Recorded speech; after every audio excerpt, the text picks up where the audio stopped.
Speaking of people who have left the corporate world to do public service, why did you choose to do that? I used to come, well, I was in the party from the very beginning. You know, I spent quite intensely in the first, when I was in early 20s up to about 25, 26. So, and then I concentrated on corporate life. So after I left, I took so-called, I call it sabbatical break from partisan politics. I was quite critical of PKR. I was quite critical of Keadilan because I was just another corporate guy, you know, doing work, quite insulated from the real deal on the ground. I mean, I didn't go to Ceramah. I read newspapers, I read Malaysia Kini, but that was about it, you know. So I was very critical of PKR on many fronts. That was in 2008, 2009. I had a few interaction and meetings with Dato' Seri Anwar. So one day he just threw the challenge, said, you talk too much. I mean, you complain about everything, you come on board and just do it lah. And it's also the time of my life when I thought that maybe I could take a break from corporate life. And I, although I never planned to be in politics like this, I only wanted to be in policy, administrative policy, to help Pakatan states to make it well, in whatever contribution I can do. So at that time I thought, yeah, you know, I've done about 12, at that time about 10 years of my career in corporate, in audit firms. Why don't I try in public service? So that was the beginning. I said, okay, I could take about 2 years. Initially I was talking about 2 years. It's 3 years by now. 2 years, 2 years break from corporate life and to do some public policy, and that was about it. But then, once you are in, of course, you know, there's a pool, and then people start pulling you here and there, and so here I am. Is your work in Keadilan, is it distracting from your work as in policy? Not really, actually, because it's very complementary. Most of the things that I do at Keadilan and Pakatan is mostly policy. So in fact, it provides quite a good synergy between what I do in office and what I could carry, because they are more or less the same thing. What we talk at Pakatan level and Keadilan level had then to be brought to state and then transformed into policies. Some of the policy ideas that we have and discuss with the state, some works out, some don't. So that's normal. You know, you can't actually bulldoze everything. They still have to go through, because the feedback from the civil servant is one thing. You know, there's all other things. But that's more or less what I do, and there is a strong connection between your role at Pakatan and the day-to-day office work. Is there a continuation from, say, your work in Petronas and what you're doing now in Selangor? There are some issues which my background in Petronas and some, you know, and in Pharmaniaga and Pharmaceutical really help. For example, subsidy and you know, a debate, the question about subsidy and fuel price, because you know, petroleum industry is considered quite niche and very, the knowledge is subjected and restricted to just a small group of industry players. So sometimes people in public policy actually have little understanding about how does it work and how. So it does help a lot, especially now when fuel subsidy becomes one of the biggest issues, dilemma of the country. So that helped a lot. But I've done quite a lot of things apart from just upstream in Petronas. I've done a lot of manufacturing as well. So that provides a, you know, I feel that sometimes I could bring about views from industry players to the table at Pakatan, because you know, when we were planning plans before this, when we were planning new operations, there were certain things that we require from the government or certain indications that we want to hear from government. So that helped us a lot. So I think it's continuation. There's a lot of what I done before that of some use, a lot of use in Pakatan PKL now. How is it like working with the bureaucrats in some? Do Well, you face resistance? I mean, of course it's a big change because corporate is always fast and in Petronas lagi lah, I think the deadline is quite severe. We were always on the run. In fact, I was living out of my luggage in my last few years in Petronas. So there's a big change between that kind of very apa nak cakap ni, very well defined objectives and that you will have to be accountable for your deliverable. That's when I was in Petronas and in corporate. Of course, in public service, there's a lot more consultation, and you usually circulate one proposal or one issue to all the departments to get their views. So that was a challenge to me initially because it's slow. I mean, I feel that this is really taking ages waiting for surat, and people kept asking you how the progress of this and that, and you have to justify why things supposedly not running as fast as it should be. But there has to be a balance because they too are answerable to a lot of other people, especially when people constituents they go and see pejabat tanah, pejabat daerah semua. So after a while, I think I get used to the pace and so on. In terms of resistance, I think so far so good lah. I have to admit that I don't deal directly with them. We have reached an understanding from the very beginning that we work through a few agencies. So for example, for investment, we work through SSIC, together with SSIC, Selangor Investment Corporation. And then for all the other macro policy and some specific economic programs, we work mostly through UPEN, with UPEN. So what we did was that, and I was more than willing to learn because I'm a newbie. I've never been in public service. There's a lot of things that you need to learn from them. So over the years, I think we strike a very good relationship with these few government departments, and things work quite well. You just have to get used to the correspondence. There's a lot of correspondence which you don't normally have in the corporate world. That's all. So you think these administrators, they manage to set politics aside and work on the issues? I think generally yes. Kalau there are always bad apples, and you cannot discount that. There are always bad apples who their political allegiance and their political views, they subscribe to Barisan Nasional's view. In fact, some of them were appointed by Barisan Nasional before. There are these bad apples around, but generally I think there is a tendency of our civil servants to really just do their job.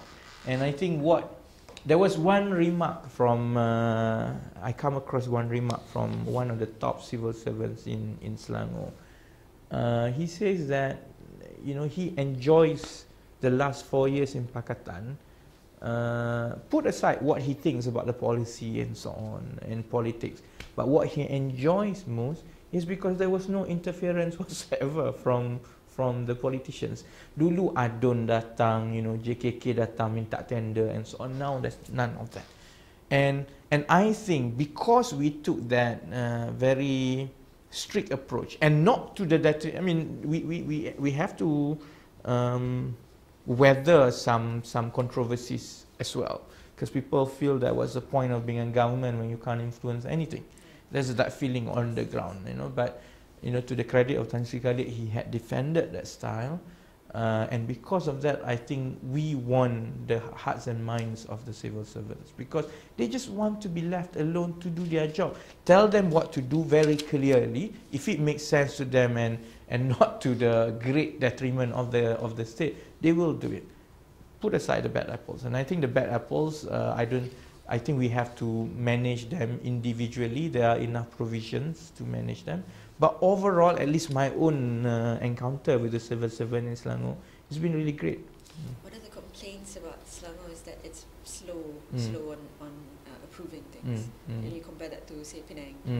How do you actually, how do you see the problem? Is it true that Selangor is less vibrant compared to Penang? It's just slow? This is where okay, you talk to different people, they might have different ideas. But I understand where Tan Sri Khalid is coming.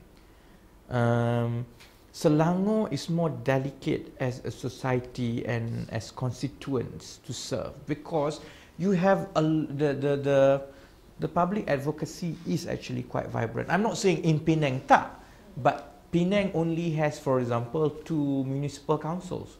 Selangor has about 10. There's a lot, it's a lot bigger, more industries, and therefore more stakeholders that we have to engage and talk to. Tan Sri Khalid just wants to make sure that everyone's voices are taken into account, and when a decision is reached, it's really for the benefit of all. Of course, the largest group that have a problem with these are the developers, most probably, because they're quite used to, when things were done very quickly, more often than not, some practices dulu, it involves some greasing and so on. Some people don't mind doing the greasing because they think as far as the job is done, that's fine with it. But this is what I think, and Tan Sri Khalid wants to try to impose in Selangor. It is no longer about a government making a decision in cahoots with 2 or 3 parties. The public doesn't have much to say. He really wants to engage, whether or not. This is where I think we were quite clear to him as well, that as much as we want to really take into account everyone's opinion, and we want the public advocacy to thrive in Selangor, we also must strike a balance. And the balance between making sure that once you make a decision, you pull it through. Don't be hesitant, because there will always be people who protest. You cannot satisfy anyone. And I think that's the real challenge. When you allow public advocacy to thrive, there are some groups, or rightly so, I think people feel strongly about a certain cause and they will continue to block. This is a challenge that Selangor is facing. Sometimes it works, sometimes it doesn't. But I don't necessarily say that if people think that it's slower now than before or compared to Penang, that is a bad thing. He's trying to do something that suits the kind of society that we have in Selangor now. Besides, okay, what about these pressure groups like say GAPS, Gabungan Anti Pinlewingan Selangor. I used to be a friend of Amazon. Still a friend maybe. Okay. So now, do you think they managed to put forth a real issue for you to real issue? I don't think so. I don't think because a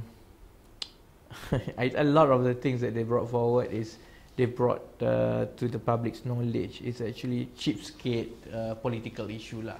So in terms of real issue that they bring to make Selangor government accountable to the public, I don't think so. But I think it makes us understand and appreciate that the days where government can bulldoze everything is gone. Even if the guys who are demonstrating outside your office are your political enemies talking nonsense, I think we respect that. And that is for whatever we say about GAPS lah, I think perhaps that's the only contribution that GAP has that we complimented, because we are quite determined to make sure that, fair enough, that a lot of the things that you say actually have no truth or no basis, but we respect your right to be there, and we want that to stay, so that if there is a new government and so on, we want people to come forward, and if they feel strongly about something, hold the government of the day accountable. With GAPS, most of the things they bring holds no water, but who knows, in the future there could be, even if Pakatan government, katakanlah after 2-3 terms, they might lose sight of many things, and you require this kind of activism and this kind of public pressure on the government. So Well, I have some nice things to say about gaps lah, in that sense. Fine. Hopefully they get a real good issue yang betul-betul our people makan duit and so on. We are more than happy. I mean, cuma yelah lately for the past few years it's not that lah, kadang-kadang kepala lembu and stuff like that. It's not helping. But I think it's something that we must send that signal to the society, so that the society and the government knows after this, the days when government can just say bulldoze, I do it, who are you, I can do whatever, it's gone. You still have to answer to people on the street. Speaking of the next general election, will you be contesting? Do you intend to? Yeah, okay, this is difficult because I don't plan to do this. I mean, from a lot of people know I don't plan to do this. I plan this as a holiday from the corporate world. It's not much of a holiday. I know, it's like, I mean, but then again, after 3 years, there are a few realities that begin to set in. Number one is that I don't think any company will recruit me after this in Malaysia. So there's no more corporate career, so to speak. And number two, because I'm no longer just a public policy guy for Pakatan State. Suddenly I'm an office holder, and I think there is a big expectation that I stand. How I feel personally about that, more often than not in politics, is something that you keep to yourself. I'm reluctant, if you ask me, but it's also the fault of a lot of us for not standing in 2008 when asked. That's why you have a lot of problem in 2008. So there's 99.99% chance that I will be standing where it remains to be seen. But chances are, if you are a director of strategy for PKR, you will end up standing. Yeah. Balik kampung probably. Balik kampung probably, yeah. I don't know. I can't say that. I mean, there are. There are a few constituencies that perhaps that needs to be looked closer. Of course, I spend most of my time politically in Terengganu and Kemaman, where the heavyweights of the heavyweights are. So, but as it is, the final decision will rest with the party. How does your wife feel about it? Newlywed wife. It has not been easy, so that's why I say it has not been easy. I mean, she perfectly understand the whole thing, but sometimes we communicate through notes because I come back very late and then she has to leave early to work. It has not been easy. That's why, I mean, if you want a good life, I don't think you want to be doing this. And so, but so far she's taking it well. So far she's been really supportive, been taking it well. But I just have to learn to try to set aside a few days in a month just to be with the wife, because otherwise now that it's about 2-3 months before election, things are really hectic because we travel for ceramah and programs every day. So you come back about 2-3 o'clock in the morning, and she works, and not easy lah. Your Facebook page says that you're married. No, you have a relationship with a cat. No, it's not. I mean, she loves cats as well. I keep saying that I got to know and fall in love with the cat before I can fall in love with. It's the cat is a long story, because when I left Petronas, my staff wanted to give something living that I can't remember, so they gave me cats. So I was really pissed off initially because I'm young, I can't even look after myself, the cat. But biasalah, once you have a kitten and then so on, after a while you get hooked. I used to travel anywhere with my cat. So it comes about last 1 year in end of 2010 that's no longer possible. So I had to send my cats to my parents. So, but yeah, I mean, a lot of people who know me personally know that I can go on and talk about cats for hours. So. So was that the cat, the one on Facebook? Is that the cat? Yeah, it's my cat, Christy. Yeah. It's a very interesting name. That's because that's a amalgamation of certain names. So yeah, don't stop my cats. Yeah. I actually missed one question. I wanted to ask you how you're enjoying your pay cut.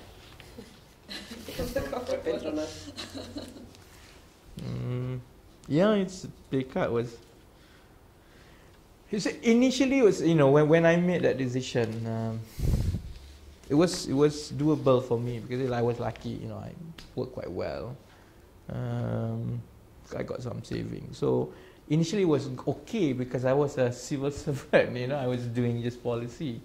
But of course, when you start doing politics, you start feel the crunch because the outlay, the ones going out, is a lot more coming in because you have to fund the party, and then a lot of us actually fund from our own pay and so on. And now it's getting closer to election; it's just not enough. But I was lucky as well because I never had expensive lifestyle. So I stay at a cheapskate house. I drive very cheapskate car, and I'm almost debt free in one sense or another. So it's once you don't have too much debt. I don't know if the legal suit goes through and I have another set of debts lah. But currently I'm more or less debt free, and because of that, it takes some of the pressure off lah. But the first 1 year too, I didn't really feel the pay cut because whatever you have, you keep to yourself. Now when you have to start funding a lot of the activities and so on, it's the traveling is, as you know, quite mad. And then a baby will come along. Huh? And then And Are you expecting? What? The baby crying? Oh, battery, yeah. And then the babies will come along. But I suppose, you see, after a while, and that's why it has been a humbling experience, because I was quite out of touch, in corporate world. After a while, you stop complaining because whatever you have, other people have less. So, I can't go around and say that, it's quite difficult because everyone used to do something or earn something in PKR. Everyone used to be better than who they are now. So you just try to get by. And thank God I'm married, so and she's working, so give anything. So